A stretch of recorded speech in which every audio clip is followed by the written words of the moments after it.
மஞ்சள் வீரன் படத்திலிருந்து டிடிஎஃப் வாசன் நீக்கப்பட்டது ஏன்? இயக்குனர் கொடுத்த விளக்கம். மஞ்சள் வீரன் முன்னணி யூடியூபர் டிடிஎஃப் வாசன் ஹீரோவா அறிமுகமானாரு. செல்லம் இயக்கவிருந்த இந்த படத்தை தி பட்ஜெட் பிலிம் நிறுவனமும் டாக்டர் கவிதா பிரியதர்ஷினியும் இணைந்து தயாரிச்சாங்க. டிடிஎஃப் வாசனும் செல்லமும் இணைந்து பல பேட்டிகளை கொடுத்தாங்க. அந்த எல்லா பேட்டிகளையுமே டிடிஎஃப் வாசனை புகழ்ந்து பாராட்டினாரு செல்லம். அதிவேக பயணம், வாகனம் ஓட்டும் போது செல்போனில் பேசுறது, பைக் விபத்து உள்ளிட்ட பல்வேறு சர்ச்சைகளில் சிக்கினவர் தான் டிடிஎஃப் வாசன். தற்போது அவரை மஞ்சள் வீரன் படத்திலிருந்து நீக்கியிருக்காங்க இயக்குனர் செல்லம். இது குறித்து இயக்குனர் செல்லம் செய்தியாளர்கிட்ட என்ன சொல்லியிருக்காரு அப்படின்னு பார்த்தீங்கன்னா, மஞ்சள் வீரன் படத்திலிருந்து டிடிஎஃப் வாசன் முற்றிலும் நீக்கப்பட்டிருக்காரு. அவருக்கு பதிலாக வேறு ஒருவர் இந்த படத்தில் நடிக்க போறாரு. இதற்கான அறிவிப்பு அக்டோபர் 15ஆம் தேதி வெளியாகும் அப்படின்னு சொல்றாங்க.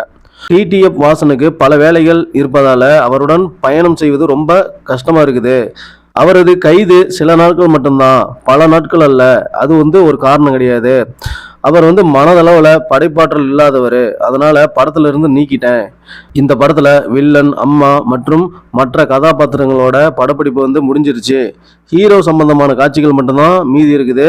அதனால டிடிஎஃப் வாசனை தூக்கிட்டு அந்த இடத்துல புது ஹீரோவை போட்டு அந்த காட்சிகள்லாம் நாங்கள் எடுக்க போறோம்.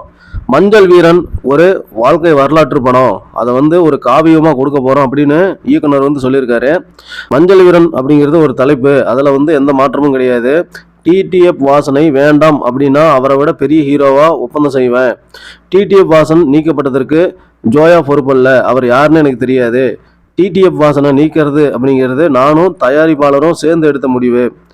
மஞ்சள் வீரன் படத்துல நடிக்க இருக்கக்கூடிய புது ஹீரோவை எல்லாரும் டிடிஎஃப் வாசனை மாரி கொண்டாடணும் அப்படின்னு சொல்லி ரசிகர்களை கேட்டுக்கிறேன் அப்படின்னு சொல்லி இவர் பேசியிருக்காரு. டிடிஎஃப் வாசன் இன்றென்றும் என் அன்பு சகோதரன், அவருடன் நட்பு தொடரும், படத்துல தான் பிரிஞ்சிருக்கிறோம் அப்படின்னு சொல்லியிருக்காரு.